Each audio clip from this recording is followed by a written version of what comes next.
الحمد لله نحمده ونستعينه ونستغفره ونعوذ بالله من شرور أنفسنا ومن سيئات أعمالنا من يهده الله فلا مضل له ومن يضلله فلا هادي له ونشهد أن لا إله إلا الله وحده لا شريك له ونشهد أن سيدنا وسندنا وحبيبنا ومولانا محمدا عبده ورسوله الذي أرسله الله إلى كافة الناس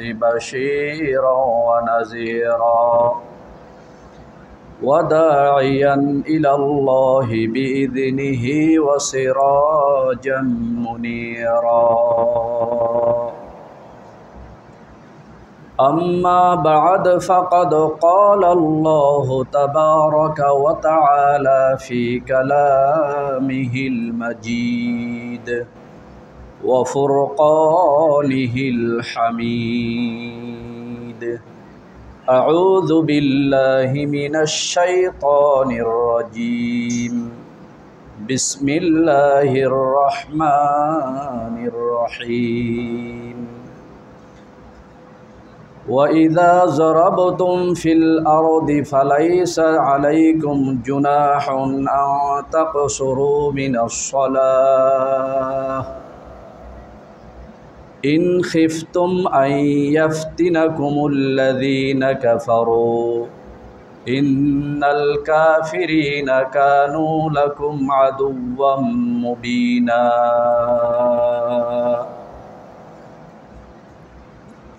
عن ابن عمر رضي الله تعالى عنه يقول صحبت رسول الله صلى الله عليه وسلم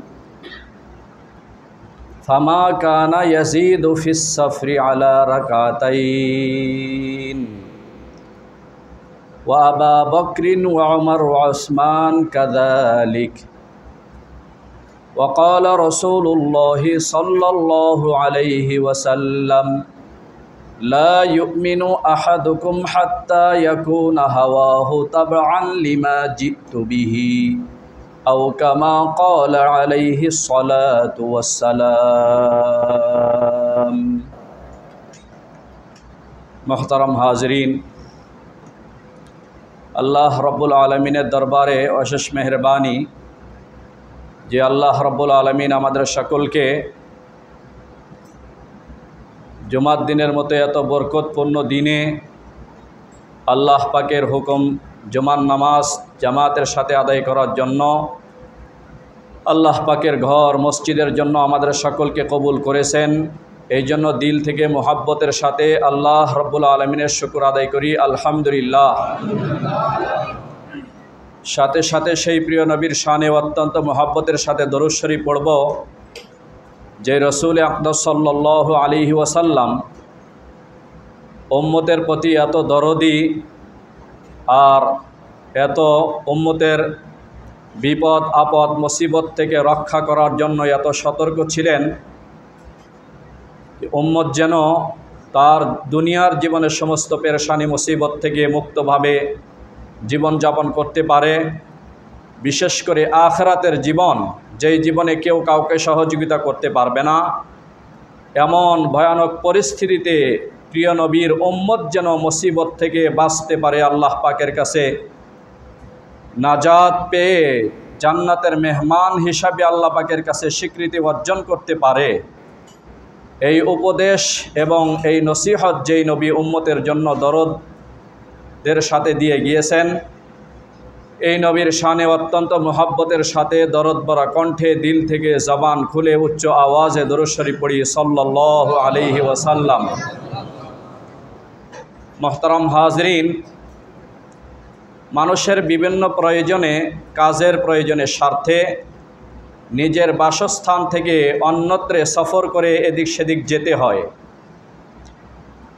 ইসলামী শরীয়ত এমন একটি শরীয়ত যেই শরীয়তে মানুষের জীবনের প্রতিটি সময়, প্রতিটি মুহূর্তের প্রতিটি কাজের সমাধান আল্লাহ রাব্বুল আলামিন দিয়েছেন। এই পূর্ণাঙ্গ শরীয়তের নাম ইসলামী শরীয়ত। মানব জীবনের এমন কোনো সমস্যা খুঁজে পাওয়া যাবে না যেই সমস্যার সমাধান ইসলামী শরীয়তে দেওয়া হয়নি। কিছু সমস্যার সমাধান ডাইরেক্ট কোরআন হাদিসের মাধ্যমে দেওয়া হয়েছে, আর কিছু সমস্যার সমাধান ডাইরেক্ট কোরআন হাদিসের মাধ্যমে না দিলে কিছু মূলনীতি বলে দেওয়া হয়েছে। এই মূলনীতির আলোকে আসলে সমস্ত সমস্যার সমাধান বের করা সম্ভব হবে। এই জন্য আল্লাহ রাব্বুল আলামিনের প্রকৃত বান্দা এবং আল্লাহ রাব্বুল আলামিনের মাহবুব পছন্দিদা বান্দা হলো সে যে তার জীবনের প্রতিটি মুহূর্তে আল্লাহ রাব্বুল আলামিনের হুকুম আহকাম মোতাবেক জীবন যাপন করবে। সুখে দুঃখে সর্ব অবস্থায় যদি আল্লাহ পাকের হুকুমের উপর অটল থাকতে পারে, সেই প্রকৃত আল্লাহ রাব্বুল আলামিনের গোলাম। আর সুখে যদি পড়ে আল্লাহ পাককে ভুলে যায়, বিপদ আপদ আর মুসিবতের সময় আল্লাহ পাককে খুব ডাকাডাকি করে, আল্লাহ পাককে খুব স্মরণ করে, এ হলো আসলে প্রকৃতপক্ষে মুসিবতের সময় আল্লাহ পাককে ডাকাডাকি করেছে, কিন্তু মুসিবত দূর হয়ে গেলে আল্লাহ পাককে ভুলে গেছে। এই জন্য আল্লাহ রাব্বুল আলামিনের প্রকৃত বান্দা সে যে সুখে দুঃখে সর্ব অবস্থায় আল্লাহ রাব্বুল আলামিনের হুকুমের উপরে অটল থাকবে, রসুলের সুন্নত মোতাবেক তার সমস্ত সমস্যার সমাধান তালাশ করবে, সেই হলো প্রকৃত আল্লাহ পাকের খাস বান্দা এবং গোলাম। এই জন্য মোহতারাম হাজরিন, আমরা নিজ বাসায় যখন থাকব, শরীয়তের পরিভাষায় যেটাকে বলা হয় মুকিম, আমরা যদি নিজের বাসায় অবস্থান করতে থাকি তাহলে শরীয়তের ভাষায় এটাকে বলা হয় মুকিম। আর নিজ বাসা থেকে যদি আমরা কোথাও সফর করে প্রয়োজনের স্বার্থে অন্যত্রে চলে যাই, তাহলে নির্দিষ্ট কিছু শর্ত যদি তার ভিতরে পাওয়া যায় তাহলে তাকে বলা হবে মুসাফির। মুসাফির এবং মুকিমের হুকুমের মধ্যে কিছু বেশ কম আছে। মুসাফির আর মুকিমের বিধানের মধ্যে শরীয়তের হুকুম আহকামের বিভিন্ন জায়গায় কিছু পরিবর্তন আছে। যেভাবে একজন মুকিম অর্থাৎ সে নিজের বাসস্থানে অবস্থান করছে অথবা অন্যত্রে অবস্থান করছে যেটা তার বাসস্থান নয়, কিন্তু সেখানে সর্বনিম্ন 15 দিন সে অবস্থান করার নিয়ত করেছে, এরকম যদি হয়ে থাকে তাহলে 4 রাকাতওয়ালা নামাজ, 4 রাকাত বিশিষ্ট নামাজ যেভাবে আছে সেভাবে 4 রাকাতই পড়তে হবে।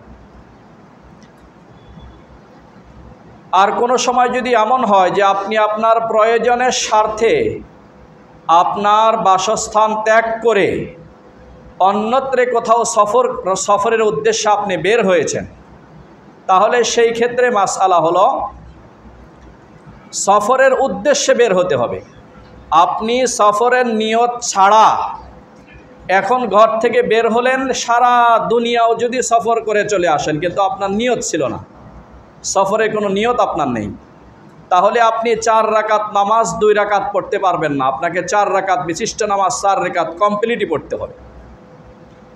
এই জন্য মুসাফির হওয়ার জন্য সর্বপ্রথম শর্ত হলো আপনাকে নিয়ত করতে হবে যে আমি এখন সফরের উদ্দেশ্যে বের হচ্ছি। এভাবে নিয়ত না করে যদি আপনি বের হন তাহলে কিতাবে মাসআলা হলো লাউ তাফাত দুনিয়া কুল্লাহা, কোনো মানুষ যদি পুরো দুনিয়া সফর করে আসে আর মিন গায়রি কাসদি সফর, সফরের কোনো প্রকার নিয়ত ছাড়া বের হয়ে পুরা দুনিয়া সফর করে চলে আসলো, ঘুরে চলে আসলো, তাহলে লাম ইয়াতারাখাস, সফরের হুকুম তার জন্য প্রযোজ্য হবে না। সফরের হুকুম প্রযোজ্য হওয়ার জন্য আপনার বের হওয়ার সময় নিয়ত করতে হবে আমি সফরের জন্য বের হলাম। সফরের নিয়ত করে আপনি যখন বের হলেন, যদি আপনি শহর থেকে বের হয়ে থাকেন, যেমন ধরুন আপনি ঠাকুরগাঁও শহরের বাসিন্দা, তাহলে আপনার শহরের ঢাকার দিকে বের হবেন। তো ধরুন ঠাকুরগাঁও শহরের ঢাকার দিকে যদি আপনি যেতে চান তাহলে হয়তোবা সত্যপীর ব্রিজ পর্যন্ত শহরের সীমানা, অথবা আরেকটু সামনে যাওয়ার পরে আপনার শহরের সীমানা শেষ। তো আপনি এখান থেকে ঠাকুরগাঁও শহর থেকে বের হয়েছেন ঢাকা যাওয়ার উদ্দেশ্যে, সফরের নিয়ত আপনার ছিল। তাহলে যদি আপনি মাইল হিসাবে হিসাব করেন, মাইল হিসাব ধরেন, 48 মাইল অতিক্রম করার নিয়তে যদি আপনি ঘর থেকে বের হয়েছেন, তাহলে আপনার নিজের শহরের সীমানা অতিক্রম করার পর থেকে আপনি মুসাফির বলে গণ্য হবেন। অর্থাৎ আপনি ঠাকুরগাঁও শহর থেকে বের হয়েছেন, এদিকে সত্যপীর ব্রিজ পর্যন্ত ধরুন ঠাকুরগাঁও শহরের সীমানা, এরপর থেকেই আপনি মুসাফিরের হুকুম বলে গণ্য হবে। আপনি যাবেন এখান থেকে ঢাকা, তো আপনার সত্যপীর ব্রিজ ত্যাগ করার পরে যখন আপনার আসরের নামাজের সময় হলো, তখন আপনি 4 রাকাত বিশিষ্ট যত নামাজ আছে ফরজ নামাজ, 4 রাকাত বিশিষ্ট ফরজ নামাজ আপনি 2 রাকাত পড়বেন। মুসাফির হিসাবে কসরের নামাজ আপনাকে পড়তে হবে। এই জন্য ফিকহের কিতাবে মাসআলা লেখা, ফরজুল মুসাফিরি ফির রুবাইয়াতি রাকাতান, মুসাফিরের জন্য 4 রাকাত বিশিষ্ট নামাজ সফরের নিয়তে বের হওয়ার পরে 2 রাকাত সে পড়বে। শুধুমাত্র ফজরের নামাজ আপনি 2 রাকাতই পড়তে হবে, মাগরিবের নামাজ 3 রাকাতই পড়তে হবে, বিতরের নামাজ 3 রাকাতই পড়তে হবে। যেহেতু শর্ত হলো 4 রাকাত বিশিষ্ট নামাজ আপনি পড়বেন 2 রাকাত, যেহেতু ফজরের নামাজ 2 রাকাত, এই জন্য এখানে আর কসরের সুযোগ নাই। মাগরিবের নামাজ 3 রাকাত, এখানে কসরের সুযোগ নাই। বিতরের নামাজ 3 রাকাত, এখানে কসরের সুযোগ নাই। আপনি বের হওয়ার পরে পথের মধ্যে যে নামাজগুলি আছে 4 রাকাত বিশিষ্ট নামাজ, এই 4 রাকাত বিশিষ্ট নামাজ আপনাকে অবশ্যই 2 রাকাত পড়তে হবে যদি একা একা পড়ে থাকেন। এই জন্য ফিকহের কিতাব, প্রসিদ্ধ কিতাব হিদায়াতে মাসআলা লেখা, ফরজুল মুসাফিরি ফির রুবাইয়াতি রাকাতান, মুসাফিরের জন্য সফর অবস্থায় 4 রাকাত বিশিষ্ট নামাজ 2 রাকাত পড়তে হবে। ওয়ালা ইয়াজিদু আলাইহিমা, এই 2 রাকাতের চাইতে বেশি পড়তে পারবে না, 2 রাকাতই পড়তে হবে যদি আপনি একা একা পড়ে থাকেন। আর যদি এমন হয়ে থাকে আপনি সফরে চলতে চলতে হঠাৎ করে নামাজের সময় হয়ে গেল, আপনার যানবাহন থামিয়ে সেখানে একটা মসজিদের পাশে দাঁড়িয়ে দেখলেন মসজিদে নামাজের জামাত হচ্ছে, তখন আপনি আসরের নামাজ ইমাম সাহেবের সাথে জামাতে অংশগ্রহণ করলেন।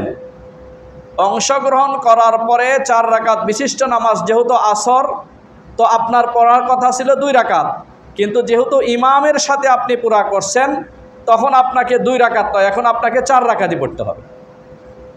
ইমামের সাথে যখন আপনি পড়বেন এবং ওয়াক্তের নামাজ যদি হয়, তখন আপনাকে 2 রাকাত নয়, সফর অবস্থাও 4 রাকাত পড়তে হবে। যদি সফর অবস্থায় আপনি বের হয়েছেন সফরের উদ্দেশ্যে, বের হওয়ার পরে আপনি ঢাকায় বের হয়েছেন একটি কাজের জন্য, তো আপনি সেখানে যাওয়ার পরে নিয়ত করলেন যে আমি 15 দিন সেখানে অবস্থান করব, এরপরে আমি ফিরে আসব। তো 15 দিন যখন আপনি অবস্থানের নিয়ত করেছেন, এখন আপনি এখানে মুকিম, আপনার এখানে 4 রাকাত বিশিষ্ট নামাজ 4 রাকাতই পড়তে হবে, 2 রাকাত পড়ার কোনো সুযোগ নাই, যেহেতু আপনি মুকিম।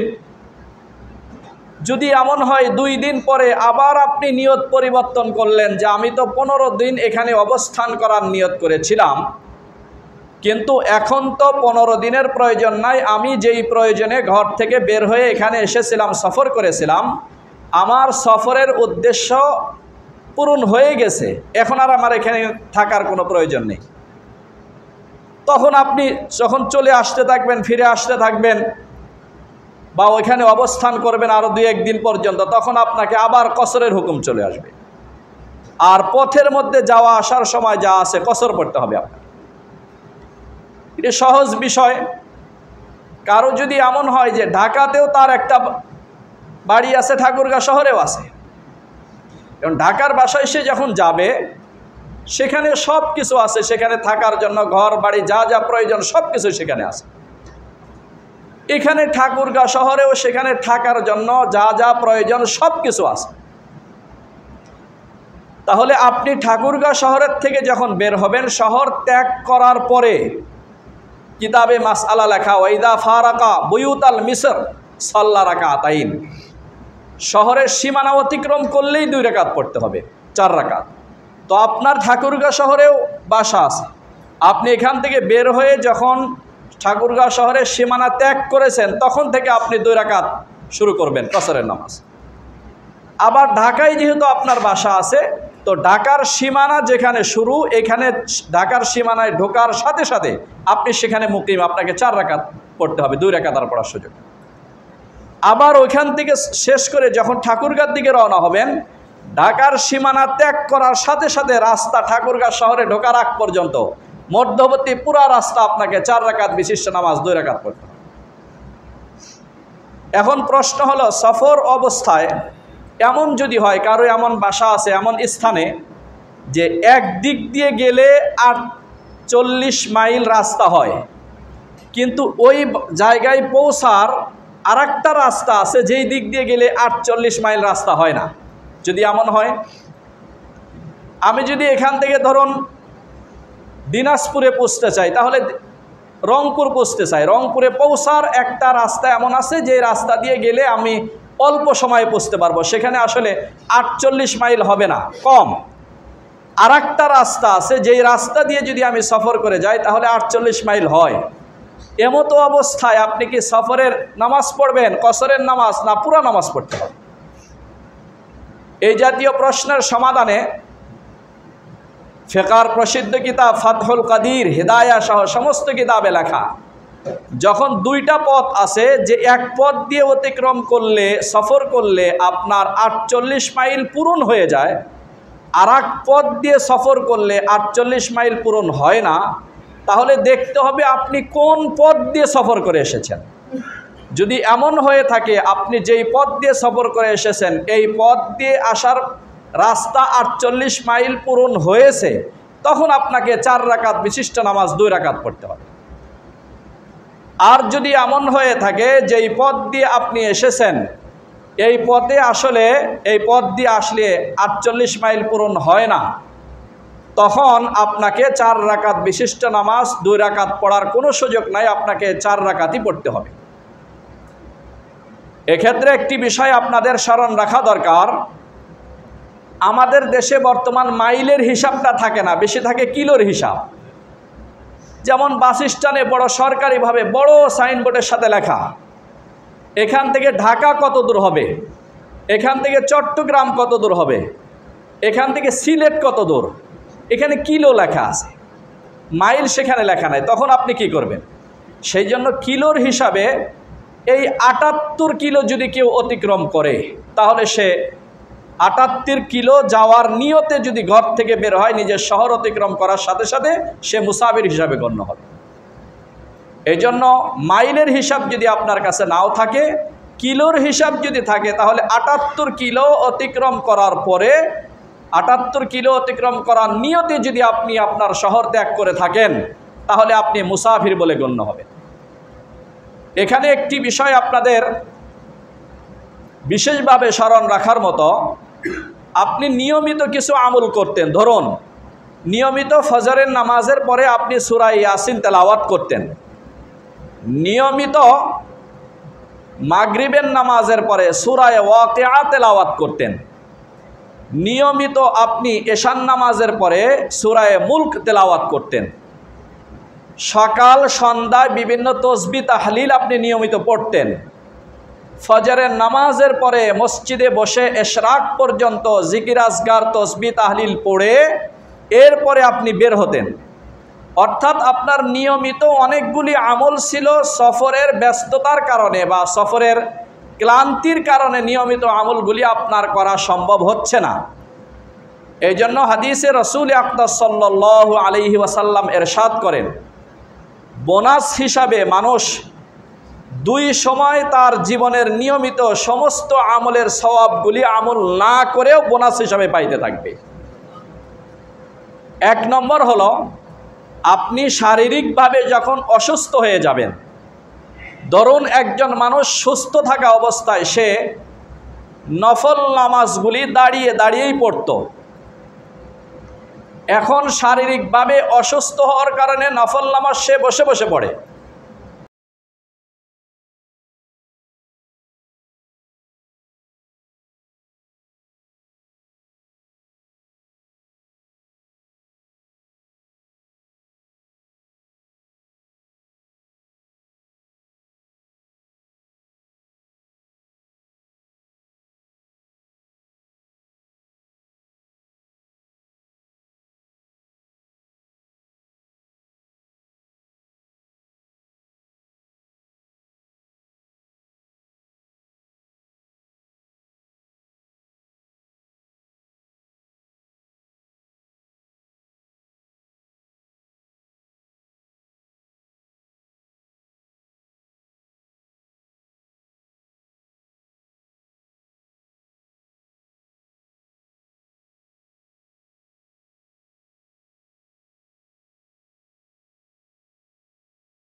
উদ্দেশ্যে কোথাও বের হবেন, সর্বপ্রথম কাজ হলো বের হওয়ার পূর্বেই আপনি এখান থেকে বের হবেন, নিয়ত করে বের হবেন যে আমি কোথাও সফরের উদ্দেশ্যে বের হচ্ছি, তাহলে আপনার সফরের হুকুম শুরু হয়ে যাবে। এবং বের হওয়ার সময় আপনার যদি বাসায় মুরব্বি থাকে, আপনার আম্মা আছে, আপনার আব্বা আছে, বা আপনার কোনো মুরব্বি আছে, তাদের সাথে দেখা সাক্ষাৎ করে তাদের থেকে দোয়া নিয়ে অজু করে 2 রাকাত নফল নামাজ পড়ে আল্লাহ পাকের কাছে দোয়া করে যে আল্লাহ সময় মতো তুমি আমাকে গন্তব্যস্থলে পৌঁছার তৌফিক দান করো। এভাবে দোয়া করে ঘর থেকে বের হবে অজু সহকারে। আর বের হওয়ার পূর্বেই তার নিয়ত থাকবে কোথায় আমি জোহরের নামাজ পড়ব, আসরের নামাজ আমার কোথায় হবে, মাগরিবের নামাজ কোথায় হবে, এশার নামাজ আমি কোথায় পড়ব। এই বিষয়গুলি আগে চিন্তা ভাবনা করে ফিকির করে এরপরে আপনাকে বের হতে হবে। অনেক মানুষকে এমন দেখি যে বাসের মধ্যে সফর করতেছেন, সফর অবস্থায় যখন নামাজের সময় হলো অজু আছে, সিটের মধ্যে বসে বসে নামাজ পড়লেন। এভাবে সিটের মধ্যে বসে বসে যদি আপনি নামাজ পড়েন নামাজ হবে না। কারণ নামাজ হওয়ার জন্য একজন সুস্থ মানুষের জন্য দাঁড়ানো হলো ফরজ। আপনি এখানে সিটের উপরে নামাজ পড়তেছেন, দাঁড়ায় না, বসে বসে নামাজ পড়তেছেন। অনুরূপভাবে কেউ বাসায় যদি চৌকির উপরে নামাজ পড়তেছেন, না দাঁড়িয়ে বসে বসে, ফরজ নামাজ হবে না, দাঁড়ানো হলো ফরজ। এই ক্ষেত্রে উলামায়ে কেরাম পরামর্শ দিয়ে থাকেন, আপনি চেষ্টা করবেন যে সফর করার সময় নামাজ কোথায় পড়বেন সিদ্ধান্ত নিয়ে আপনার যানবাহন কর্তৃপক্ষের সাথে যোগাযোগ করে নামাজ পড়ার আপনি চেষ্টা করবেন। যদি কোনো কারণে আপনার নামাজ পড়ার সুযোগ না হলো, তাহলে আপনি ওইভাবে পড়ে নিতে পারেন, তবে আবার পরবর্তীতে কাজা করতে হবে। এভাবে নামাজ পড়লে নামাজ হবে না। শুধুমাত্র ট্রেনের ভিতরে এটা একটা সমস্যা, নামাজ হওয়ার একটা না হওয়ার কারণ যে দাঁড়ানো ফরজ ছুটে গেল। আর একটা কারণ হলো কেবলামুখী হওয়া হলো ফরজ। আপনি যখন নামাজ পড়তেছেন তখন গাড়ি কোন দিকে আর আপনি কোন দিকে, এই দুই কারণে গাড়ির ভিতরে, বাসের মধ্যে ছিটে বসে বসে নামাজ পড়লে আপনার নামাজ হবে না। ট্রেনের ভিতরে কেবলা কোন দিকে আছে, এইটা যদি আপনি ওইখানে ট্রেনের ভিতরে অনেক লোক আছে, ওযু করার ব্যবস্থা আছে, জামাতের সাথে নামাজ পড়ার, নামাজের খানা আছে, ব্যবস্থা আছে, আপনি সেখানে জামাতের সাথে নামাজ পড়তে পারেন। তবে কেবলার দিকটা ঠিক রেখে আপনি নামাজ পড়বেন। সেখানে দাঁড়িয়ে নামাজ পড়ার সুযোগ আছে, এখানে দাঁড়িয়ে নামাজ পড়তে কোনো সমস্যা নাই। কোনো মানুষ যদি এমন হয়ে থাকে যে এতটাই শারীরিকভাবে সে দুর্বল এবং তার বয়স্ক মানুষ, যে ট্রেনের ভিতরে যেমন হালাদোলা করতে থাকে, সে দাঁড়িয়ে স্থির হয়ে নামাজ পড়তে গেলে মাথা ঘুরিয়ে পড়ে যাবে এবং সে তার ক্ষতি হওয়ার আশঙ্কা আছে। এমন যদি হয়, তার শারীরিকভাবে এই অপারগতার কারণে সে বসে বসে নামাজ পড়তে পারে। এছাড়া শারীরিকভাবে অসুস্থ, অপারগতা ছাড়া আপনি সিটের মধ্যে বসে বসে নামাজ পড়বেন, এই দুই কারণে নামাজ হবে না। এই বিষয়গুলি আমাদেরকে খেয়াল করতে হবে। আর একটা বিষয় হলো, আপনাদের মনে হয়তো প্রশ্ন, হুজুর 4 রাকাত বিশিষ্ট ফরজ নামাজের মধ্যে তো আমরা কসর পড়ব সফর অবস্থায়, কিন্তু সুন্নত কি করব? এই জন্য ফতোয়ার প্রসিদ্ধ কিতাব ওয়াফিল মাবসুত শামসুল আইম্মা আস-সারুখসি, শামসুল আইম্মা সারুখসি রহমতুল্লাহি আলাইহি প্রসিদ্ধ কিতাব মাবসুত কিতাবে আছে, লা কসরা ফি সুনান, সুন্নতের মধ্যে কোনো কসর নাই। সুন্নতের মধ্যে কসর নাই, তাহলে কি করব? সুন্নতের ব্যাপারে মাসআলা হলো, যদি এমন হয়ে থাকে যে আপনি গাড়ির থেকে নেমে সুন্নত পড়তে গেলে বাকি সফর সঙ্গীদের কষ্ট হবে, অনেক সময় লেট হবে, তাদের কষ্ট হবে বা গাড়ি ছেড়ে দেওয়ার ভয় আছে, এমন যদি হয়ে থাকে তাহলে আপনি সুন্নত বাদ দিবেন, শুধুমাত্র ফরজ নামাজ পড়বেন।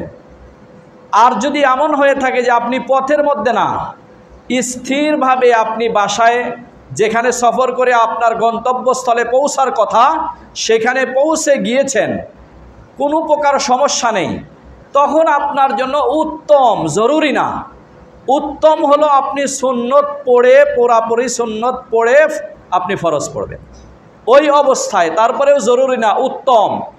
যদি আপনার মনে হয় যে শারীরিক ক্লান্তি অনুভব হচ্ছে, আমি এখন সুন্নত পড়তে পারবো না, অনেক লম্বা, তো আমি শুধু ফরজ 2 রাকাত পড়ে নিলাম, কোনো গুনাহ হবে না। তবে উত্তম, যদি আপনার কোনো সমস্যা না থাকে, আপনি এই 4 রাকাত সুন্নত, এগুলি 4 রাকাত পড়বেন। আর যদি না হয় তাহলে পুরা বাদ দিবেন, 2 রাকাত পড়ার সুন্নত সুযোগ নাই, কসরের সুন্নত নাই। সেই জন্য বলা হয়েছে লা কসরা ফি সুনান, শুধুমাত্র ফজরের নামাজ, মাগরিবের নামাজ, ফজরের নামাজ, মাগরিবের নামাজ, এই 2 ওয়াক্ত নামাজের সুন্নত, এগুলি হলো পড়ার কথা, এগুলি আপনি পড়বেন। অন্য সুন্নতগুলি কোনো অজরের কারণে আপনার খারাপ লাগতেছে, লম্বা সফর করে গেছেন, ক্লান্তি অনুভব হচ্ছে, তাহলে ওই সুন্নতগুলি আপনি না পড়লে না পড়তে পারেন। কিন্তু গুরুত্বপূর্ণ সুন্নত হলো ফজরের 2 রাকাত সুন্নত এবং মাগরিবের 2 রাকাত সুন্নত। এই 2 রাকাত আপনি সফরের ভিতরে হলেও পড়বেন। এই জন্য কিতাবে লেখা আছে, ক্বালা হিশামুন রাআইতু মুহাম্মাদান কাসীরান লা ইয়াতাতাদ্দাউ ফিস সফর। ইমাম মুহাম্মদ রহমতুল্লাহি আলাইহি সফরের মধ্যে কোনো সুন্নত নামাজ পড়তেন না। লা ক্বাবলা যহর ওয়ালা বাদাহা, জহরের পূর্বেও কোনো সুন্নতের নামাজ 4 রাকাত পড়তেন না, পরেরও 2 রাকাত সুন্নত পড়তেন না। ওয়ালা ইয়াদাউ রাকাতাইল মাগরিব ওয়াল ফজর, কিন্তু মাগরিব এবং ফজরের 2 রাকাত সুন্নত নামাজ সমস্ত সুন্নতে মুআক্কাদার মধ্যে সবচেয়ে গুরুত্বপূর্ণ সুন্নত। এই জন্য এই সুন্নত নামাজ আপনাকে পড়তেই হবে এমন শরীয়তে বলে নাই, তবে উত্তম হলে এগুলি আপনি পড়বেন, যেহেতু সর্বোচ্চ গুরুত্বপূর্ণ সুন্নত। মুহতারাম হাজিরিন, সফরের ব্যাপারে যে সমস্ত মাসআলার স্বাভাবিকভাবে আপনাদের প্রয়োজন হবে, এই মাসআলা মাসাইলগুলি আপনাদের সামনে বলা হল। এছাড়া বাকি কিছু মাসাইল আছে যেগুলি সব মাসআলা তো আর এখানে বলা শেষ করাও সম্ভব হবে না, যেগুলি আপনাদের প্রয়োজন যখন এই বিষয়টি আপনারা জিজ্ঞাসা করে সমাধান নিয়ে নেবেন, জেনে নেবেন।